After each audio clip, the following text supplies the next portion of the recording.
Welcome. Today we're beginning a really intense, focused exploration into source material that outlines a life story that is, well, it's so radically divided, so full of contradiction, that it genuinely challenges how we think about public service and ultimately private tragedy. That's absolutely right. The documentation you shared with us, it gives us this incredibly comprehensive biographical and legal profile of Aisling Tucker Moore Reed. Who's probably best known to the public by her pen name, Tucker Reed. Exactly, Tucker Reed. And we're going to be tracing a singular, and I think it's fair to say, a heartbreaking path. We're going to follow her trajectory from being a young adult novelist with a six-figure book deal, a nationally celebrated activist, leading the fight against gendered violence, Right. all the way to her conviction as a felon, now serving time for manslaughter. The sheer complexity packed into such a short amount of time. That's really our analytical challenge today. It is, and it requires some very careful handling, especially when we're dealing with the factual record. We have to try and reconcile these disparate parts of one life. You have the immense literary promise, the high-profile advocacy, and then this severe finality of the criminal outcome. So our goal here is to be very strict. We're adhering only to the documented facts, the public record of her achievements, the legal allegations and the countersuits, and of course the established judicial outcomes that are provided right here in the source material. So our mission is to painstakingly unpack this chronology for you. We'll examine her dazzling early accomplishments, we'll chart her sudden, really controversial shift into public advocacy, and then we're going to dedicate significant time to analyzing the details of the 2016 fatal shooting and the complex legal proceedings that cemented her conviction. This is all about establishing a clear chronology and really understanding the significance of each documented event. Okay, so let's begin where the documentation starts. With the initial rise, the establishment of her public persona as a literary talent. Aisling Tucker Moore Reed was born on October 15, 1989. Right, in Los Gatos, California. And she would be 36 years old in 2025, which is the time context for all of this source material. And that background is, I think, crucial to understanding her early opportunities. She is the daughter of Kelly Moore, who is herself a New York Times best-selling author. Okay, so a literary family. Very much so. And her father, Daniel Reed, was an English teacher. So this immediately positioned her in a highly literate, very creative, and you have to assume, academically supportive environment. The sources also cite a claim of lineage. Oh, this was interesting. It is. They specifically note descent through her maternal grandfather from Stephen Hopkins, who was a signer of the Mayflower Compact. So it connects her to this very deep-rooted American historical narrative. That's quite a foundation. And it clearly fueled her high school career in Oregon at Ashland High School, which, it reads like a list of superlative achievements. She wasn't just doing well in her classes. She was actively laying the groundwork for a career focused on public communication and the arts. You can see that intense dedication to communication really early on. She was a reporter, a web designer, and she eventually achieved the title of editor-in-chief for the high school newspaper, The Rogue News. So she's not just writing, she's leading. She's managing the whole operation. Exactly. It shows not only a mastery of writing, but also leadership qualities. Yeah. And, a grasp of media, which would definitely serve her later in her activism. Her creative writing talents were also nationally recognized during her junior and senior years.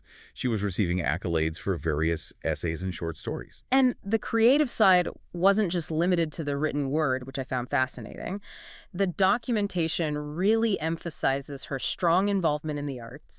She was a singer-songwriter in an alternative rock band, and her participation in theater was, comprehensive. She's taking on lead roles, and then she's also getting involved behind the scenes with set and costume design for school and community productions. It really does. It paints the portrait of an incredibly gifted, multifaceted individual who seems completely poised for creative professional success. And that success arrived startlingly fast. Unbelievably fast. In 2009, she was only 19 years old when she successfully convinced her mother, Kelly Moore, to collaborate on writing a novel. This writing team then later expanded to include her sister, Larkin. And this family collaboration, it quickly becomes a commercial phenomenon.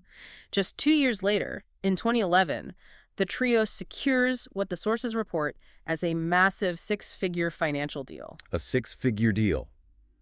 with the Arthur A. Levine imprint of Scholastic Press.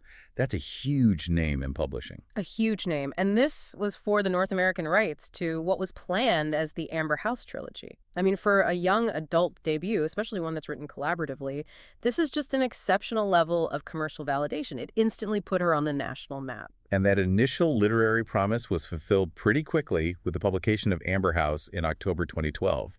And that was followed by the sequel, Never Was, in January 2014. Her career gained immediate high-level critical momentum right from the very first book's release. And the critical reception was truly robust. I mean, Publishers Weekly, which is a major industry voice, praised the originality of the concept. They called the story, and I'm quoting here, rich, strange, and utterly fascinating. And that kind of opening endorsement is just invaluable for any debut author. You can't buy that kind of praise. No, you can't. And equally strong was the backing from Kirkus Reviews, which specifically lauded the novel's protagonist, highlighting her as a strong, admirable character for the young adult demographic. And what's particularly insightful here, I think, given the later turn in Reed's life, is that Kirkus made a point of contrasting this heroine favorably with Bella Swan of the Twilight franchise. Right, which was massive at the time. Exactly. So they're suggesting a move toward a more empowered, less passively romantic female role model. It's a very specific kind of praise. It is. It's framing her work as part of a new wave in YA fiction. Beyond just the reviews, the professional recognition continued to stack up. Amber House was named a finalist for the 2014 Oregon Book Award for Young Adult Literature. Furthermore, it was selected for the Texas Library Association's 2014 Pashas list. And that's a major selection. It's aimed at inspiring reading among Texas teenagers, so it has a real impact on circulation and sales. These achievements just underline that she wasn't only commercially successful, she was critically respected within her genre. And she also cemented her direct connection to the work by narrating the audiobook versions of both Amber House and Never Was herself. So she's the voice of her own work, literally. Literally. And just to close out this early chapter, we can track her brief academic and journalism career. She attended the Universities of Southern California, USC, beginning in 2010. And she was focusing on broadcast journalism, theater, and cinema, so all very much in line with her creative talents. Completely. She worked for the student newspaper, the Daily Trojan, utilizing that journalism background. However, she dropped out of USC in 2014. And her final foray into professional journalism was a pretty short stint as a reporter for the Grants Pass Daily Courier in early 2016. Right before she quit that spring. And that's just months before the defining incident of her life. It's so clear that by early 2016, she was no longer pursuing these, stable paths of literary fame or local journalism. This immense talent and this drive for public communication were about to pivot into a new and very, very confrontational public role. So now we transition to that second intensely complex chapter, the shift into high-profile activism, where Reed suddenly becomes this national figure fighting gendered violence, drawing a whole new kind of notoriety completely separate from her literary world. And this is where we have to be extremely precise with the language that's used in the source material because the facts are so heavily disputed. Reed publicly identified herself as a survivor of what the sources strictly classify as unsubstantiated gendered violence. Specifically alleging sexual abuse against women. Yes. And her method of advocacy was immediate and highly controversial. She published the name of her alleged assaulter on her public blog. Which is a huge step to take. A massive step. And the documentation references this act, citing an Australian criminologist and feminist, Anastasia Powell, who identified this method as engaging in behavior traditionally classified as vigilante conduct in resistance to rape culture. That term vigilante, it perfectly encapsulates the high-stakes public nature of her chosen form of advocacy. She's taking matters into her own hands. She is. But what is critical for you to grasp here is the immediate documented conflict between her public claims and the institutional and legal findings.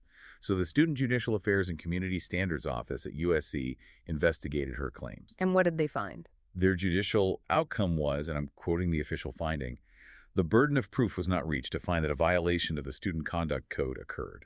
So from the university's perspective, there wasn't enough evidence to proceed. Correct. And this wasn't the only institutional rejection. The case was subsequently reviewed and then rejected by the Los Angeles Police Department, by a private investigator, and by the Los Angeles District Attorney. So every official channel she went through came back with the same result. Yes. For an activist who is staking her public reputation on a specific claim of victimhood, These repeated rejections by law enforcement and judicial bodies are, immensely damaging to the credibility of that specific claim. And the damage was made legal and public through a countersuit. It was. The individual she named on her blog filed a defamation suit against her, and the documentation clearly states that Reed was found liable for defamation. Let's just pause on that point because I think it's analytically crucial. For anyone listening, what does being found liable for defamation actually mean in this context? Well, it means that a court of law legally determined that her public statements, which were the core of her activism at that time, were factually untrue and caused provable harm to the alleged perpetrator's reputation. So it's not just a disagreement, it's a legal judgment against her statements. It is. Legally, this outcome entirely undermines the factual basis of her initial high-profile claims. It establishes that her public narrative was insufficient to meet the standard of proof required by the judicial system. This defeat is a massive, documented fissure between her public identity as a survivor and her legal reality as a defamer. And yet, despite this severe legal setback, her activism didn't stop. It transitioned from these specific personal claims to broader policy advocacy focused on systemic issues at colleges. Exactly. She became a major proponent for requiring mandatory exit surveys on college campuses. Which she began proposing in September 2013. Yes.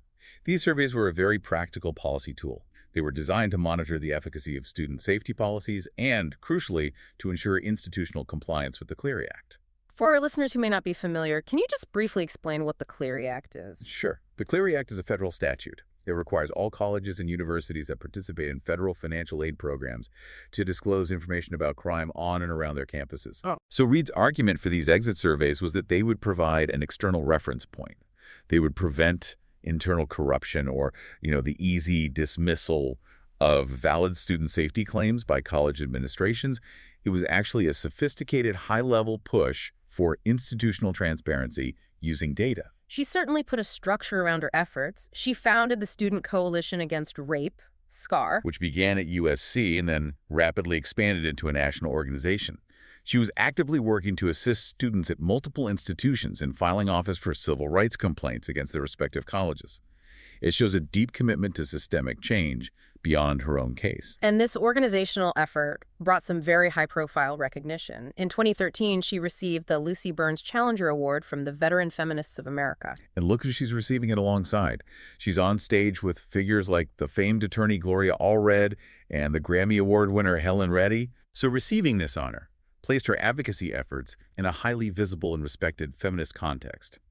And this is happening despite the concurrent legal challenges she was facing regarding that defamation suit. Her media visibility was extensive during this period. She became a very public voice, making appearances on major news programs on CNN, CBS, and NBC. And contributing original writing to significant publications like Cosmopolitan and the Huffington Post, she genuinely became one of the most visible faces of the anti-gendered violence movement on college campuses. And her stated ambition during this period was clearly defined in the sources. Yes, she hoped, and this is her quote, that ultimately sexual aggression will become as socially unacceptable as smoking in a crowded room. So this whole chapter is defined by this intense, sophisticated public advocacy, which she achieved despite the massive legal blow of being found liable for defamation in a civil court. It is truly striking. I mean, how these two conflicting legal realities, the public recognition as a leading activist and the legal ruling that she had defamed an individual existed simultaneously. It just highlights the severe contrast between a public narrative and the documented judicial record. We now have to move to the defining and truly tragic incident of July 2016. This is the event that irrevocably altered the course of her life from that of a public advocate to a defendant facing felony charges. And we must proceed here with the gravity that's necessary for any discussion involving the loss of life, particularly regarding the victim, Shane Patrick Moore. Yes. This devastating incident occurred on July 26, 2016 in Applegate, Oregon. Reed was arrested in connection with the fatal shooting of her maternal uncle, Shane Patrick Moore, who was 63 years old at the time. He was, and the shooting occurred at his parents' home, so Reed's grandparents' home. The legal system reacted very quickly. Just 3 days later, on July 29, 2016, Reed was formally indicted by a grand jury on charges of first-degree manslaughter and second-degree manslaughter. And her bail was subsequently set at $200,000. Now, these initial charges are significant. Manslaughter, as opposed to murder, suggests a lack of premeditated intent. It focuses more on recklessness or criminal negligence. That's right. And we have to acknowledge the immediate family context that entered the public sphere. Her mother, Kelly Moore, spoke to the press right away, stating that her daughter was acting to protect her against the uncle. So this introduced a narrative of self-defense or defense of others right at the outset. Exactly. And that would be a crucial claim in understanding the defense strategy as the case moved forward. But despite that initial defense narrative, the criminal case proved to be lengthy, complex, and it actually escalated. More than 2 years later, in September 2018, the charges against Reed were significantly heightened. They were. Deputy District Attorney Marco Boccato publicly cited that, and I'm quoting him, some new evidence had surfaced. This led to the addition of a charge of second-degree murder. So that's now layered on top of the existing felony counts of first and second-degree manslaughter. It is a fundamental shift in the prosecution's case, and it really warrants analysis. A shift from manslaughter to murder indicates a change in the state's theory regarding criminal intent. Right. Can you break that down for us? Well, manslaughter, as you said, implies reckless or negligent action leading to death, often without the intent to kill. Second-degree murder, however, implies malice or intent, even if it's not fully premeditated. The introduction of this charge dramatically increased her legal jeopardy and the potential sentence she was facing. And the case was prosecuted jointly by Boccato and the district attorney, Beth Heckert, in Jackson County. Which indicates the seriousness with which the state was pursuing these escalated allegations, especially given that reference to new evidence that Boccato made. Then, in a detail that just adds another bizarre twist to this timeline, in January 2020, while Reed was being held in pretrial confinement at the Jackson County Jail, she faced additional charges, completely unrelated to the homicide. The sources document charges of supplying contraband and unlawfully possessing heroin while she was incarcerated. That detail really speaks volumes about the challenges and the environment of her pretrial detention, totally separate from the homicide case itself. It certainly does. However, the core criminal case, the one for the death of her uncle, eventually reached its resolution through a negotiated settlement in May of 2020. A plea deal. Yes. On May 27, 2020, Reed entered a plea of guilty to a single reduced charge, second-degree manslaughter in the death of Shane Patrick Moore. Okay, let's break down the significance of that plea bargain for the listener, because it really is the definitive legal outcome of this whole tragedy. By pleading guilty to second-degree manslaughter, what did she achieve? And more importantly, what did she admit to? Well, she admitted to reckless behavior or criminal negligence that directly caused her uncle's death. That's the admission. But crucially, as part of the deal, the most severe charges, the original first-degree manslaughter charge and that escalated second-degree murder charge, were dropped. So she avoids a trial for murder. She avoids a trial where a jury might have found the necessary intent for murder, which carries a much, much heavier penalty. This negotiated settlement, therefore, establishes the definitive legal fact. Her action resulted in death, and that action is legally classified as second-degree manslaughter. And the outcome of that plea deal was a sentence of 6 years and 3 months in prison. Yes. That is the final documented consequence of the most tragic event in her life. And it's a consequence established not by a jury's verdict, but through a legal negotiation. So following her conviction, Reed begins her incarceration, but the sources indicate that even while in confinement, the bizarre duality of her life continued. She is currently incarcerated at the Coffee Creek Correctional Facility in Wilsonville, Oregon. And one of the most jarring details that's documented is her involvement in an independent horror movie. It's titled From the Dark. And this film was released on November 20th, 2020. Now, the timing here is critical. It is. The movie was filmed after the fatal shooting of her uncle, but it was released after her guilty plea and incarceration. She used the stage name Win Reed for the role. Wait, just to be clear. She was acting in a horror movie while she was facing it, was then convicted of homicide charges. That single detail seems to perfectly capture this entire narrative of contradictions. It does. A convicted killer continuing a creative career that deals in fictional violence. It's an almost unbelievable counterpoint to the seriousness of her 6-year prison sentence. It provides a very stark contrast between her legal status as a felon and her enduring creative aspirations. However, on the legal front, she did attempt to challenge the very foundation of that sentence. Right. In January 2021, so less than a year after her sentencing, Reed filed a malpractice lawsuit against her own defense attorney. What exactly was she alleging in this suit? Her core allegation was that her defense counsel had failed to provide adequate representation. Specifically, she claimed that he had forced her to accept the plea deal. So she was arguing the guilty plea was not voluntary. Correct. She claimed it was not voluntary or true. This suit was essentially an attempt to retract her admission of guilt in the death of her uncle. But the courts were decisive on this matter. The source documentation shows that this malpractice lawsuit was dismissed by the court just a few months later, in May 2021. And that dismissal legally reaffirmed the original plea deal. It solidified the validity of her sentence for second-degree manslaughter. There was no going back.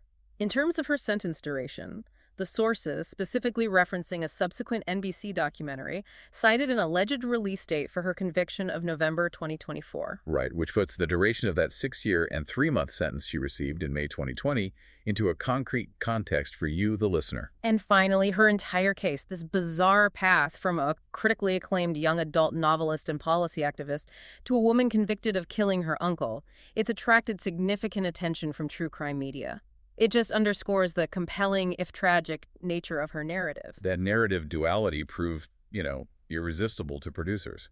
In October 2020, Dateline NBC launched a dedicated podcast about the killing. And it was titled Killer Roll. Killer Roll, directly referencing her creative and legal paths. It's right there in the title. And then following that high-profile coverage, the case was later profiled in an episode of the long-running true crime program Snapped. So the media's focus on this story just reinforces that central tension we've been discussing.